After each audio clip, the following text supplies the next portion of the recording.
Funding for this edition of Think Tank with Steve Adubato has been provided by Holy Name. This place is different. The Turrell Fund, supporting Reimagine Childcare. PNC, Grow Up Great. The New Jersey Education Association. Berkeley College, celebrating more than 90 years of preparing students for lifelong careers. PSE&G, committed to providing safe, reliable energy now and in the future.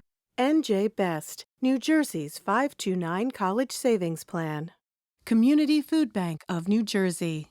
And by the Robert Wood Johnson Foundation.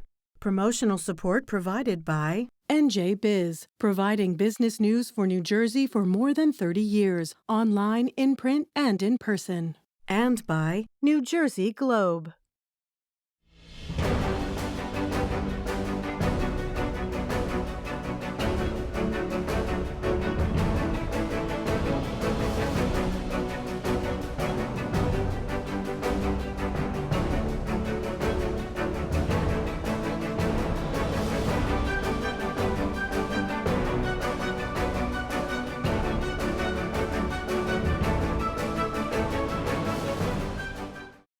Hi, I'm Steve Adubato.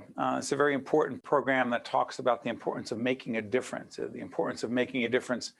particularly when it comes to educational inequities. We bring forward three very special people, all of whom are winners of what is called the Russ Berrie Making a Difference Award. For 25 years, that event has been going on, a Making a Difference Award ceremony. I've been honored to host it for all of those years.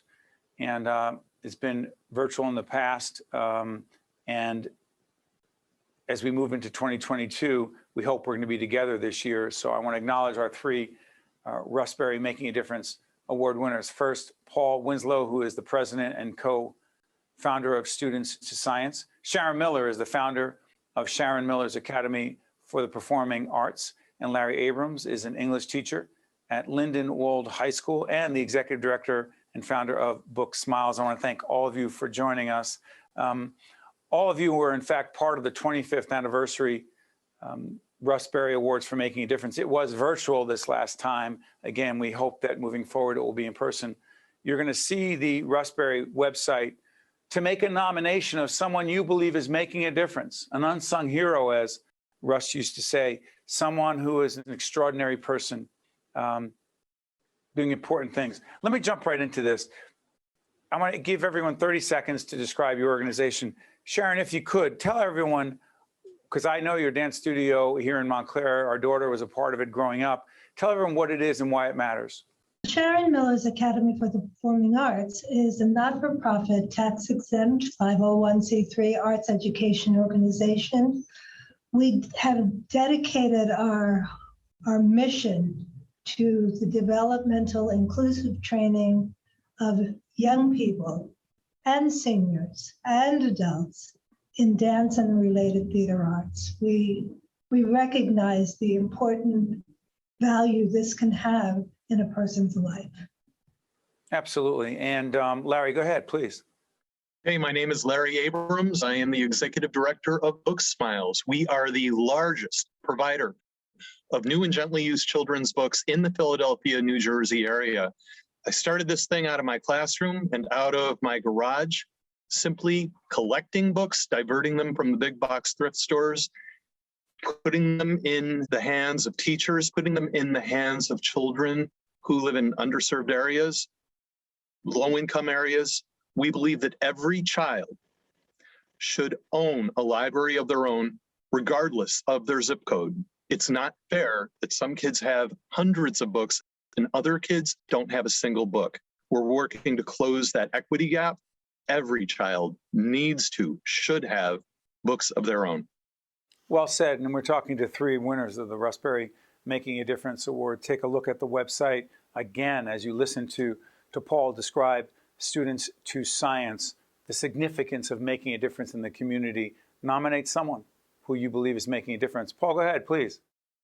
Yeah, I'm Paul Winslow, the co-founder of Students to Science.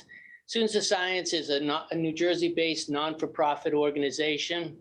with a mission to inspire, motivate, and educate elementary, middle, and high school students to pursue careers in science, technology, engineering, and math. We focus on students in economically disadvantaged areas. More than 80% of our students come from those communities. And our hope is to foster a diverse, equitable, and inclusive workforce.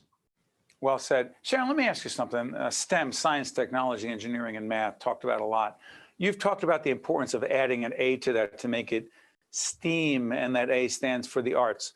Talk about the arts and how it's connected to the terrible inequities that children suffer from, largely because of their zip code. Please, Sharron.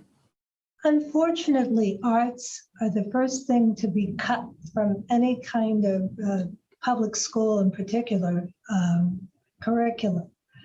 The arts stem from, I believe, your own personal passion. It's either to draw, to dance, to sing, to play an instrument, but it is so important because what I do, which is dance primarily, nothing existed before that body moved through space. There wasn't a moment of choreography that happened before that body moved itself through space and took control of the thinking, control of the body, control of the environment, becoming aware of where your body is in space, personal space, general space.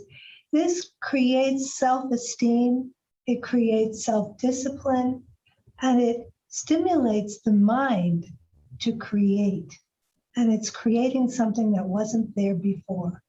I just believe this is a valuable part of a child's education. That's my... I'm sorry, Sharron, for interrupting. Let me just add this. I was just going to say that's my opinion.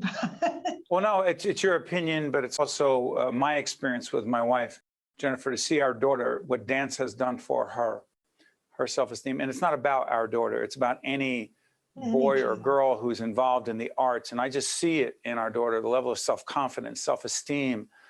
It's off the charts, and it should not be based on zip code, geography, economic ability. It's just wrong on every level. And so let me ask you, when it comes to books, Larry, you're a teacher in a high school. You moved from that to create BookSmiles. The importance of books to impacting a child's mind, sense of self, and what the opportunities are in the world. Talk about it, please, Larry. Well, I am still teaching. I teach by day and do BookSmiles on weekends and in the evening. I apologize for that. No, it's so quite you're doing okay. both. Sometimes I think to myself, what am I doing? You know, I could, but this is I have two deep passions and things that I love to do. But here's where this really comes from. I once had a student, a mom, who had a baby girl of her own at home. And I asked her once, what are you reading to your child? Just, small talk. And when she responded that she wasn't reading to her child, I asked her why. Well, the baby is too young to understand, she replied. No, she's not too young. And then she looked at me and said, Mr. Abrams, that's nice that you do it, with your kids. We don't do that in my culture. And my heart dropped. And it was that student who activated me to do something. Now, look, I teach in an underserved area. I go home to Cherry Hill. I have friends who have books. I put a call out on social media. Hey, I'm collecting books. And what do you know? 1,000 books poured in. But what was really beautiful are those baby board books. Because in too many districts, kids come to kindergarten having never touched a book. And the teachers then have to explain to them the geography of a book. And we at BookSmiles are putting an end to that. 700,000 books in, we have a long way to go. But Right. This is a fixable problem.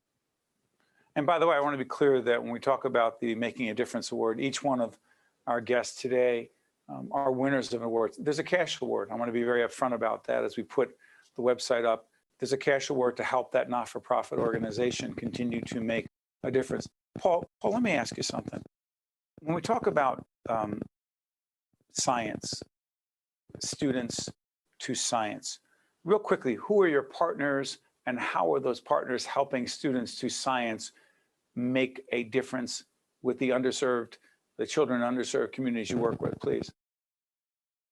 You know, when we talk about students to science, a lot of times we refer to it as a convener, okay, where we're convening the union or the, act as a liaison between the private and the public sector. When you talk about science and you talk about the careers in science, the careers we're going to talk about today are not the careers that a kid that starts with us in the 5th grade will even pursue probably, 8-10 years from now, because the science is changing so quickly. Okay, so it's very important for us to, partner with the corporations, the end person, the hiring, organization, because they're the ones that are going to keep us abreast of what their needs are. Okay, and then, we have to talk to the schools. I mean, you're talking about, to teachers that, in elementary school have very little science experience, never mind, knowing what the future is going to hold for their students. So how could they possibly inspire them, coach them, educate them on potential careers 10 years down the road? And then the third party that we need is the administrators, we need the school boards, we need the local municipalities to support. So by bringing all these parties together, and I should mention also higher ed partners, because we can work really hard to get our kids from the 5th grade to the 12th grade is where we focus, but we need to matriculate those kids in a very meaningful, successful way so they get to post-secondary schools and opportunities, whether it be certificate programs, they can be successful there. So we actually convene all of those parties to make this a successful venture. Sharron, let me come back to you. I'm curious about something, particularly in light of the pandemic. Right. The impact on not-for-profits, Oh, the impact of raising money, conducting a business, paying your bills, paying your people, paying their health insurance, paying your rent, paying. Go ahead. Go ahead. I've got to say that the private sector, in terms of foundations, really stepped up to the plate. The government stepped up to the plate with the PPP loans. Other than that, I don't even know what we would have done. I mean, we probably would have closed. There were several things that were going on. The fact that we were in a pandemic, and it was very fear-provoking for parents, particularly, who wants to send their child into a situation that could be damaging to them, to their health. It was mandated by the government that we close down for a certain amount of time. But even then, we weren't making any money because we weren't teaching any classes. Public schools, which is where we had many residencies, were closed in terms of in-person training. And it was heart-wrenching to see that there were so many children. We were in Patterson and Newark. So many children were being forced to study on a phone, trying to find a hotspot at a McDonald's. And of course, somehow there were dance teachers that were trying to teach dance. We were among them. And how we got through it is by the grace of God. That's all I can say. Let me ask this, because I'm curious about this. There's a cash grant, as I said before. And again, corporate and foundation support allows us to do what we do in public broadcasting and for not-for-profit independent production companies like ours. But Larry, for you, the Russ Berrie grant, winning that grant, that award, what did it mean? Well, the pandemic was actually very, very good for us because books started pouring in, and because libraries weren't taking them, and we were. And we established a relationship with the Food Bank of South Jersey, and we currently give 6,000 to 10,000 books per month to the Food Bank of South Jersey. And when they came by, I saw how they have these trucks with lift gates. And I said to myself, I want one of those. board members supported me. And what do you know? We needed $35,000 to purchase a box truck to take books all over the state and to also collect books when they come in, when people do these enormous drives. And so the Russ Berrie grant enabled us to purchase, help really defray the cost of this box truck. And it's so cool. And we're getting it wrapped this week, and it's going to be amazing when it's out. By the way, do you know, I'm curious about this. Do you know, Larry, who nominated you? I think one of our board members did. I'm pretty sure. Sharron, do you know? I think it was Sam Huber. I think. I'm not Paul, sure. do you know? I do. It was our chairman of the board, Stan Nelson, that nominated me. But I didn't know until after I got the award. Wait, hold on, wait. You did, and it's so interesting. People often don't know exactly until later, and it's very interesting. The committee, they look through a whole range, hundreds of these nominations, and the standard is very high. So you didn't find out until you won the award, Paul? Meredith was the first person to tell me that I was even nominated. I got an email from Meredith congratulating me on being a finalist. That's how I found out. That's great. And by the way, are you still continuing to work with the foundation? We are. We've been very fortunate to have a separate grant that was sponsored by the foundation to work with the non-for-profit center with LaSalle University. So they've come in and they're evaluating. It's quite extensive. It's about a 9-month engagement where they're evaluating our organization in an effort to help us strengthen it and improve upon it. They've done a board boot camp, which has been instrumental in helping us diversify our board. We're now a gender neutral board. We're fully representative of the population we serve. Redone our governance documents, bylaws, and things like that. And then they're going to follow up with actual helping us to execute some of their findings and recommendations, as well as work with our staff and do peer group support. Yeah, you know what's so interesting? Got about a minute left.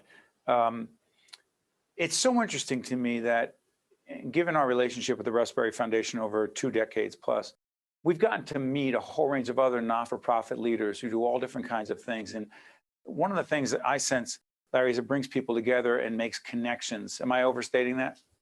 Oh, without question. BookSmiles is all about having hundreds of teachers, not all at once, but we've had nearly 1,000 teachers from all over the state converge on the BookSmiles Book Bank in Cherry Hill, and it's a beautiful thing. We provide books for brand new teachers. We believe that the teachers right out of the chute shouldn't be paying a fortune. You know, we teachers do not get paid a lot, as everybody knows. So we're able to connect a lot of teachers with books, and then teachers give these books to their precious children. You know, and by the way, as people go on the website, the Russ Berrie website, you're going to see the past winners as well for this Making a Difference Award. And you're going to be, it'll be very interesting for you to identify those different not-for-profits in a whole range of different areas that are working every day to make a difference. There's a specific deadline that I'll tell you there on the website. But the reason we wanted to air this program early in 2022 is to allow people to recognize, nominate leaders, people, professionals, caring individuals who make a difference every day, either as individuals or as part of a not-for-profit. So Paul, Sharron, Larry, congratulations on winning the Russ Berrie Making a Difference Award the last time around, the 25th annual. And we look forward to seeing you in the future in person to recognize the new group of people that are recognized. Thank you all so much for making a difference. Thank you. Thank you. You got it. I'm Steve Adubato. Stay with us. We'll be right back. To watch more Think Tank with Steve Adubato, find us online and follow us on social media. We are honored to be joined by Kim Gaddy, founder and director of the South Ward, that's in Newark, South Ward Environmental Alliance, and a Russ Berrie Making a Difference awardee. So good to have you, Kim. Thank you for having me, Steve. For those who don't know, tell everyone exactly what the Environmental Alliance is and what you're fighting for and against. Sure. The South Water Environmental Alliance is an organization consisting of residents and community-based organizations whose mission is to ensure that the voices of residents are heard and they are active participants in the decision-making within their neighborhood and their communities. So for example, the South Ward is the backyard of the port and the airport. Thousands of trucks come in our port each and every day, and the health impacts impact our community. And so we want to make sure that our residents have a seat at the table and they are part of the narrative and what they want their community to look like. Let's be more clear. We're talking about the South Ward of Newark. We're talking about Newark International Airport, if you will, the port, if you will. And so you've got air pollution problems, which you've got asthma problems, which you know better than most because your family has been personally hurt by this. What is the asthma problem and why is it part of this discussion, Kim? Yeah, raising my 3 children in the city of Newark, we would frequently visit Weequahic Park, which is right on the corner of Freeland Heights and Avenue. And when you think about it, you're taking your children to a place where you want them to recreate and run around. And while they are in the activities of soccer, baseball, track, tennis, the emissions from the trucks are spewing in the air. And while they're playing, their lungs are open as the widest, right? And so what happens is when we think our kids are not being harmed, they are by the toxics. And so we want to make sure that we have kids' clean air zones around our parks. We want to make sure that when our children are recreating, the backyard is not the pollution of trucks driving in and out of our neighborhood. How are you doing that, Kim? I'm so sorry for interrupting you. How are you doing it? Give us an example.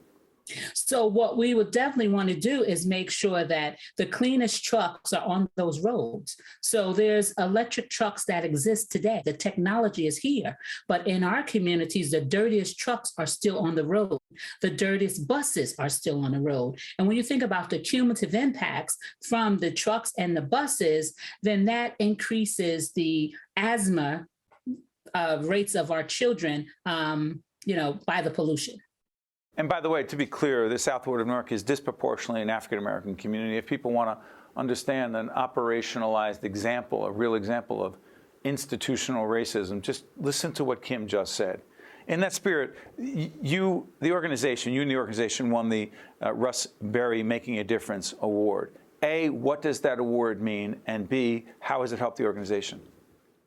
Well, what that award means is that people are recognizing that our community is a community that needs help, and that our story is a story that needs to be told. And so it was very important for the South Ward Environmental Alliance for individuals to recognize that there are communities, what we call frontline communities, that each and every day suffer from environmental degradation just because of the zip code we live in and the color of our skin.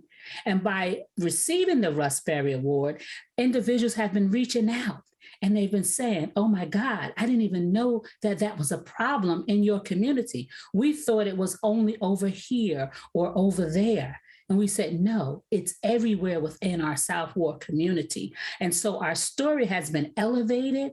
Our members have been rejuvenated, and they really feel that their voices have been heard and that we can change the situation that we suffer from now because we have other individuals willing to engage and help us change around our community. Before I let you go, Kim, I've known of your work for a long time. Our paths have crossed. We're both Brick City, if you will, natives. Newark is. It's for those who don't appreciate or understand the Newark thing. I often say to other people, it's in your veins, it's in your blood. It's something about growing up and being a part of Newark. That being said, your passion, your deep, abiding passion for this cause, 1 minute or less, comes from where? My children. Being a mother who had to raise 3 asthmatic children, when you see one child gasping for air, you know that you are helpless. And so when I had to experience that, not once, twice, but 3 times, I knew that I had to begin to fight to change this so that not only will it make a difference for my children, but for all the children in the South Ward, the city, and the country. That is Kim Gaddy. She's a leader. She's making a difference. And by the way, I know in post-production we'll put the website of the South Ward Environmental Alliance up so people can find out more about the work of the organization and if they want to be helpful, how they can be helpful. Kim Gaddy is also a Russ Berrie Making a Difference Award honoree.